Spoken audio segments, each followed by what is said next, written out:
ચાંદીપુરના હાહાકાર વચ્ચે એક્શનમાં વડોદરાનું તંત્ર કલેક્ટરે આરોગ્ય વિભાગ સાથે કરી છે ઇમરજન્સી બેઠક। જરૂર પડે તો બેડ વધારવા અંગે પણ નિર્ણય કરાયો। હાલની હોસ્પિટલની સ્થિતિ વિશે પણ કલેક્ટરે જાણકારી મેળવી છે। ગોત્રી અને એસએસજી હોસ્પિટલમાં બેડની વ્યવસ્થા વધારવા આદેશ કરાયો। વડોદરાના ખાનગી બાળરોગ તબીબોને પણ એલર્ટ રહેવા માટેની સૂચના આપી દેવામાં આવી છે।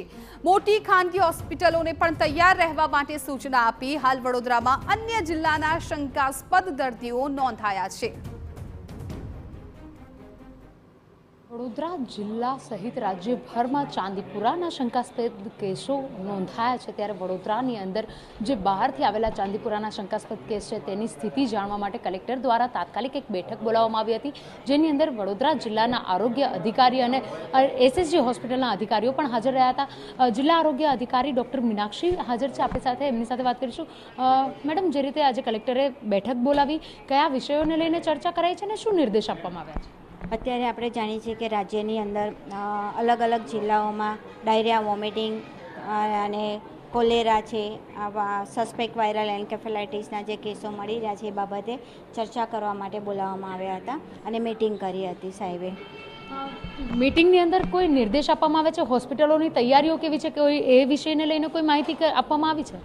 હા, એટલે એના માટે સાહેબ દ્વારા જે સૂચન કરવામાં આવ્યું છે કે આપણા જિલ્લાની અંદર પણ જો આવા સસ્પેક્ટ કેસ મળે, કારણ કે અત્યાર સુધી એક પણ કેસ નથી મળ્યો, રૂરલની અંદર નથી, પણ જો આવે આવા સસ્પેક્ટ કેસ તો આપણે શું તૈયારી છે એના માટે આપણી જે હોસ્પિટલો છે પ્રાઇવેટ અને ગવર્મેન્ટ, અને જે PMJ અંતર્ગત જે પ્રાઇવેટ હોસ્પિટલ છે બાળકોનું કવર કરતી હોય તો એવી હોસ્પિટલોમાં આપણે કેટલા બેડ છે, કઈ રીતે તૈયારી કરીશું, વેન્ટિલેટર બેડ કેટલા છે, ટોટલ બેડ કેટલા છે, એ બધી માહિતી અને દવાઓના વિશે કેટલો જથ્થો છે, એટલે એ રીતે ઇન્ફ્રાસ્ટ્રક્ચર અને ડ્રગ્સ વિશેની બધી માહિતી એમની સાથે ડિસ્કસ કરવામાં આવી છે। જો કેસમાં વધારો થાય તો વડોદરાની અંદર કેટલી તૈયારીઓ મળશે? હોસ્પિટલોમાં કેટલા બેડ અવેલેબલ છે જેનાથી બાળકોને સારવાર માટે વ્યવસ્થા મળી રહે? આમ તો આપણી પાસે 4 મોટી મેડિકલ કોલેજો છે જ, અને એ મેડિકલ કોલેજમાં અત્યારે આપણી પાસે વેન્ટિલેટર સાથેના બેડ પણ અવેલેબલ છે, અને જરૂર પડે જેવી રીતે કોવિડમાં કરતા હતા એવી રીતે વધુ થાય તો આપણે બીજી વ્યવસ્થા પણ કરી શકીશું। વડોદરામાં જે હોસ્પિટલોમાં જે શંકાસ્પદ કેસો આવ્યા છે એની અંદર બાળકોના ડેથ પણ થયા છે, કેટલા બાળકોના ડેથ અત્યાર સુધી જાણવા મળ્યા છે? વડોદરા રૂરલની અંદર તો અમારે ત્યાં કોઈ પણ સસ્પેક્ટ બાળક પણ નથી મળ્યું અને કોઈ પણ ડેથ પણ નથી। અન્ય જિલ્લામાંથી આવેલા કેટલા? એ બાબતે તો હું કશું કહી નહીં શકું। બિલકુલ, ચાંદીપુરા જે સસ્પેક્ટેડ નોંધાઈ રહ્યા છે, આ ચાંદીપુરાથી બચવા માટે લોકોએ શું સાવચેતી રાખવી જરૂરી બની રહેશે? જે વાયરલ એન્કેફેલાઇટિસ વાત કરીએ છીએ કે જે ચાંદીપુરમ કહીએ છીએ, તો એમાં જે કાચા ઘરો હોય છે અને માટીના ઘરો હોય અને તિરાડવાળા જે ઘર હોય તો સેન્ડફ્લાય જે છે તે આવા જગ્યા પર મળતી હોય છે, અને આ સિઝનમાં ખાસ કરીને તો પોતાના જો આજુબાજુના ઘરમાં બાળકોને બધાને સાચવીને ત્યાંથી સાવચેત રાખે અને અવેર થાય કે આ કઈ રીતની માખી છે અને આ કઈ રીતે થાય, એના માટે અમે પણ જિલ્લામાંથી બધી આઈસી એક્ટિવિટી અને અમારા પેરામેડિકલ સ્ટાફ દ્વારા, આરોગ્ય સ્ટાફ દ્વારા આવી રીતે હાઉસ ટુ હાઉસ જ્યારે સર્વેલન્સ કરીએ છીએ તો એના માટે અવગત પણ કરવામાં આવે છે। આરોગ્ય તંત્ર આ પ્રકારના કેસને લઈને સારવાર માટે કેટલું કટિબદ્ધ છે?